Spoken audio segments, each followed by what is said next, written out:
저에게 일어났던 모든 사건은 나만 그렇게 생각한 줄 알았고 그 일은 나에게만 일어났던 일이라고 생각했습니다. 또 그 일은 나에게는 일어나서는 안 되는 일이라고 생각했습니다. 병원에서 퇴원 후 단주 모임에 다니며 후원자 선생님과 다시 12단계 작업을 했습니다. 5단계 작업을 앞에 두고 오래 단주한 멤버 선생님께 다른 사람에게 고백하는 일은 할 수 있겠습니다. 하지만 신에게 고백하는 일은 어떻게 해야 할까요? 에 대한 질문을 한 적이 있습니다.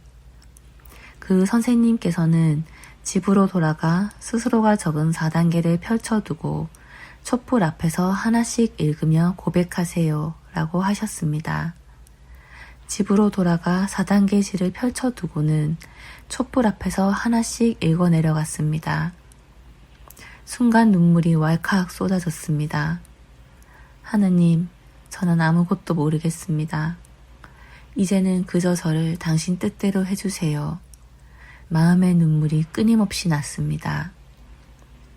처음 병원에서 상담사 선생님께 말했던 것이 저에게는 5단계 연습이 되었고 평생에 지키고 싶던 이야기, 말하고 싶지 않았던 이야기를 편안하게 나중에 후원자 선생님께 꺼내놓을 수 있었습니다.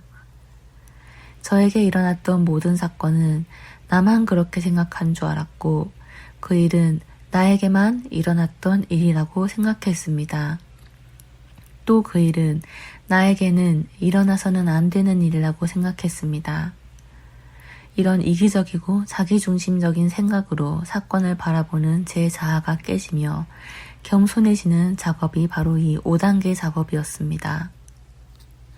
후원자 선생님과 나누며 저의 가장 큰 결점은 두려움이라는 것을 깨닫게 되었습니다. 당시 26살이던 제가 스스로를 돌아보았을 때는 두려움이 없다고 생각했지만 시간이 지날수록 모임 안에서 생활하고 사회생활을 할 때 부모님과 함께 있을 때 늘 두려움에 힘들어하는 제가 보였습니다.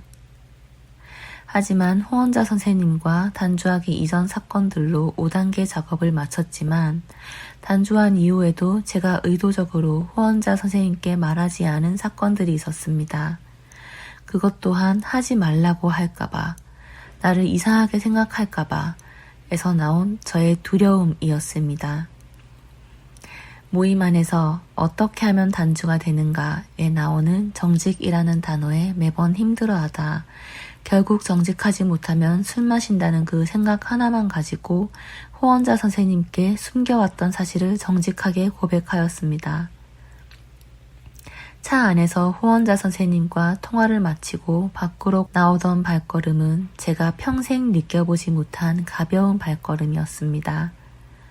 그러나 문제는 그렇게 다 털어놓고 이제는 남은 게 없다고 생각했던 제가 다시 숨기고 말하지 않고 똑같은 문제를 속으로 쌓아둔다는 것이었습니다.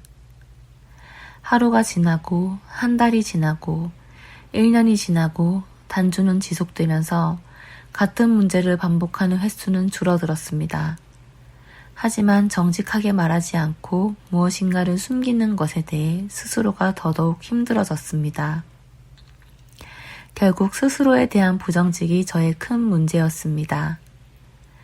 후원자 선생님과 정직하지 못하니 두려움이 많은 저는 끊임없이 다른 사람의 문제를 보며 투사하고 분노하고 원한을 가지고 집착했습니다.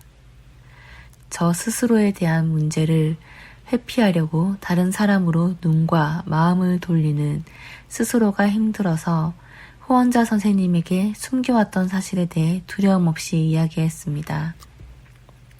이렇듯 저의 두려움은 끊임없이 저를 병들게 합니다. 저에게 두려움은 가끔 저의 모든 것이 되기도 합니다. 이제 와서 스스로를 돌아보면 부모님의 교육 방식과는 상관없이 저는 태어났을 때부터 가지고 있던 수치심이 성장 과정에서 다른 또래 친구들보다 더 크게 작용하는 아이였던 것 같습니다. 그리고 그 수치심과 두려움은 두려워하지 않고 철저히 모임 안에서 성장하려는 용의를 가지고 하루씩 행동으로 믿음으로 실천한다면 건강한 수치심과 두려움으로 성장하고 변한다는 것을 깨닫게 되었습니다.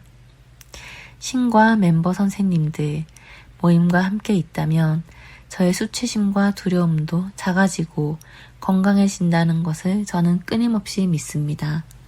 진심으로 감사합니다.